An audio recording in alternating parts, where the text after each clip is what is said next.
வணக்கம் and welcome to Santha stable என்ன சமையலோ. இந்த என்ன சமையலோ நிகழ்ச்சியில வந்து நாங்க பிரியாணி சீரீஸ் பார்த்துட்டு வர்றோம். ஸோ அந்த பிரியாணி சீரீஸ்ல வந்து அதுக்கான அக்காம்பனிமெண்ட்ஸ் அல்லது சைட் டிஷ்ஷஸ் வந்து என்னன்றதை தான் இப்போ பார்த்துக்கிட்டு வர்றோம். குட்டி குட்டி ரெசிபிஸ் தான் இருந்தாலும் உங்களுக்கு வந்து அது மிகவும் அவசியமான தேவையான சில ரெசிபிஸ். ஸோ இன்னைக்கு வந்து நாங்கள் பார்க்க போறது வந்து ஊறுகாய் சம்பல். ஸோ இந்த ஊறுகாய் சம்பல் கூட 2-3 வகையாக நீங்க செய்யலாம். ஸோ இன்னைக்கு நான் உங்களுக்கு 2 வகையான ஊறுகாய் சம்பல் செய்து காட்ட போறேன். நீங்க இதுல ஏதாவது ஒண்ணு வந்து உங்களுடைய பிரியாணிக்கு நீங்க உபயோகப்படுத்தலாம். ஸோ இது வந்து ரொம்ப சிம்பிள். இது செய்து நீங்க ஒரு வாரத்துக்கு ஃப்ரிட்ஜில் வைக்கலாம். அதுக்கு மேலே வேணும். அதுக்கு மேலே வச்சா ரொம்ப ஊறிடும். ஸோ அதுக்கேற்ற மாதிரி தான் நீங்கள் இதை செய்யவும் வேணும். இப்போ ஊறுகாய்னு செய்கிறப்ப வந்து நீங்கள் நிறைய செய்து போட்டிங்கன்னா அது ரொம்ப அப்படியே இருந்து ஃப்ரிட்ஜிலே கிடக்கும். ஸோ அந்த மாதிரி நீங்கள் செய்யாமல் உங்களுக்கு எவ்வளவு தேவையோ அந்த அளவுக்கு மட்டும் நீங்கள் அந்த ஊறுகாய் சம்பல் நீங்கள் செய்தீங்கன்னா தாராளமாக போதும். ஸோ இந்த சிம்பிள் அண்ட் டேஸ்டி ஊறுகாய் சம்பல் எப்படி செய்கிறதுன்னு பார்க்கலாம். பிரியாணி சீரீஸில் நாங்கள் முதல்ல புதினா சட்னி பண்ணோம். அப்புறம் தயிர் பச்சடி 2 வகையாக நாங்கள் பண்ணணும். இன்றைக்கி வந்து நாங்கள் பார்க்க போகிற அக்காம்பனிமெண்ட் வந்து ஊறுகாய் சம்பல். ஸோ இந்த ஊறுகாய் சம்பலுக்கு இங்கே ஹீரோ வந்து இந்த லைம் பிக்கிள் தான். இது வந்து கடைகளில் விற்கிற லைம் பிக்கிள் நீங்கள் வாங்கி எடுத்து அதில் இருந்து ஒரு சம்பல் நீங்கள் எப்படி செய்கிறேன்னு நான் செய்து காட்டுறேன். வந்து ரொம்ப ஈஸியாக இருக்கும். அதுக்கு தேவையான பொருட்களை பார்க்கலாம். ஒரு பெரிய வெங்காயம் எடுத்து அதில் அரைவாசி எடுத்து சாப் பண்ணியிருக்கேன். ஒரு தக்காளி அதுலேயும் அரைவாசி எடுத்து சாப் பண்ணியிருக்கேன். அப்புறம் வந்து உப்பு, ஒரு பச்சை மிளகாய் எடுத்து சின்னதாக சாப் பண்ணியிருக்கேன். ரோஸ் சில்லி பவுடர், ஊறுகாய். அதாவது இந்த ஊறுகாய் வந்து ஒரு ஃபுல் டேபிள் ஸ்பூன் நான் எடுத்துருக்கேன். இந்த ஊறுகாயையும் வந்து நாங்கள் சின்னதாக சாப் பண்ணி தான் எடுத்து உபயோகப்படுத்த போகிறோம். வாங்க இந்த ரெசிபி எப்படி செய்கிறதுன்னு பார்க்கலாம். ஊறுகாய் வந்து நல்ல பொடியாக நறுக்கி எடுத்துக்கலாம்.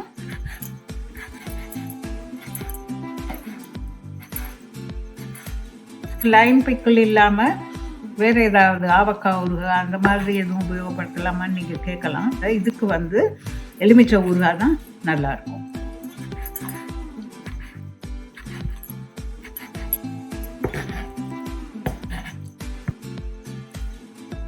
ஊறுகாய் சாப் பண்ணிட்டேன். இது வந்து வெரி சிம்பிள் ப்ரொசீஜர் தான். ஆனால் இவ்வளவு சிம்பிளான ஒரு ரெசிபி எந்த அளவுக்கு உங்களை பிரியாணியை சாப்பிட வைக்கும்ன்றது தான் நீங்கள் தெரிஞ்சுக்கணும். பிரியாணி மட்டும் இல்லை, இது வந்து நெய் சாதம் அப்புறம் பிளெயின் ரைஸுக்கு கூட நீங்கள் இதை உபயோகப்படுத்தலாம். ஸோ வெங்காயத்தை சேர்த்துக்கலாம். அடுத்தது தக்காளி, பச்சை மிளகாய். ஊறுகாயில் உப்பு இருக்குது நிறைய, அதனால் உப்பு வந்து நீங்கள் ரொம்ப பார்த்து தான் போடணும். போடலைன்னா கூட பரவாயில்ல, நான் சும்மா ஒரு கொஞ்சம் உப்பு போடுறேன், அவ்வளோதான். ஒரு அரை டீஸ்பூன் ரோஸ் சில்லி பவுடர். நல்லா பிசையணும் இது.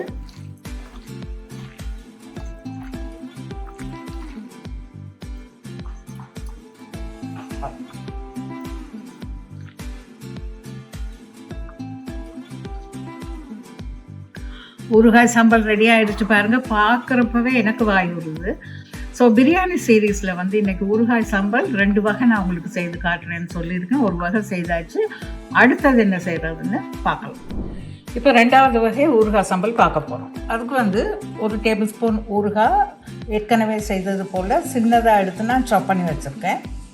இதுக்கு தேவையான மற்ற பொருட்களை பார்ப்போம். இங்கே வந்து கிரானி ஸ்மித் ஆப்பிள். இந்த ஆப்பிளில் வந்து நான் அரைவாசி தான் உபயோகப்படுத்த போகிறேன். ஸோ அரைவாசியாக வெட்டி வச்சுருக்கேன். அப்புறம் வந்து ஒரு துண்டு வெள்ளரிக்காய், கியூக்கம்பர், அதுவும் சின்னதாக நாங்கள் வெட்டி எடுக்கணும். ஒரு தக்காளியில் அரைவாசி எடுத்து சாப் பண்ணியிருக்கேன். வெங்காயம் அரைவாசி வெங்காயம் சின்னதாக வெட்டி வச்சுருக்கேன். உப்பு, ரோஸ் சில்லி பவுடர், ஒரு பச்சை மிளகாய் எடுத்துருக்கேன் சாப் பண்ணி.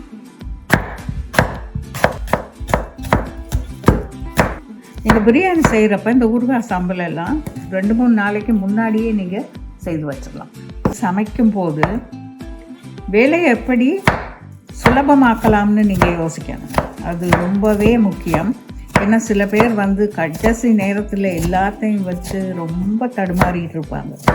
ஸோ அந்த நிலைமைக்கு நீங்கள் போகாமல் you have to plan it properly. எவ்வளோ பெரிய ஒரு வேலையும் நீங்கள் செய்யலாம், அது வந்து பிளானிங்கில் தான் எல்லாமே இருக்குது. ஸோ சமையலில் வந்து பிளானிங் வந்து ரொம்ப அவசியம். இப்போ பெரிய பெரிய ஹோட்டல்ஸில், ரெஸ்டாரண்ட்ஸில் எல்லாம் எப்படி செய்கிறாங்க, இவ்வளோ வேலை எப்படி செய்கிறாங்க? They do the preparation which is very important.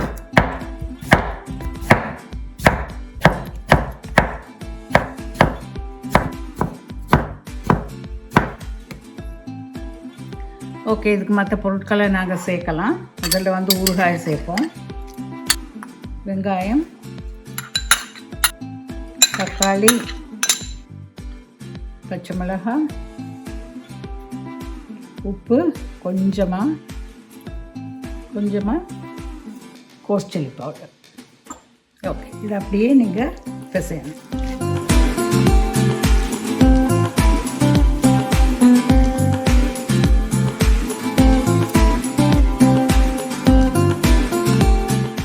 ரொம்பவே சுவையான ஒரு ஊறுகாய் இது.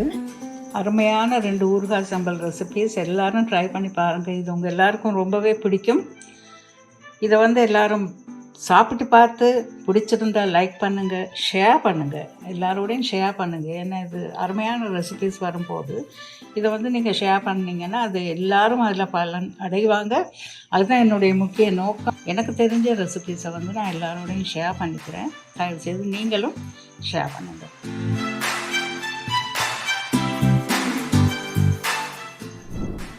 ஸோ ஊறுகாய் சம்பல் பார்த்தீங்க, உங்களுக்கு ரொம்ப பிடிச்சிருக்கும். ஏன்னா இது பிரியாணியோ அல்லது வேறு எந்த ஒரு ரைஸ் ப்ரிப்பரேஷனாகவும் இருக்கலாம். அதாவது புலாவாக இருக்கலாம், நெய் சாதமாக இருக்கலாம்.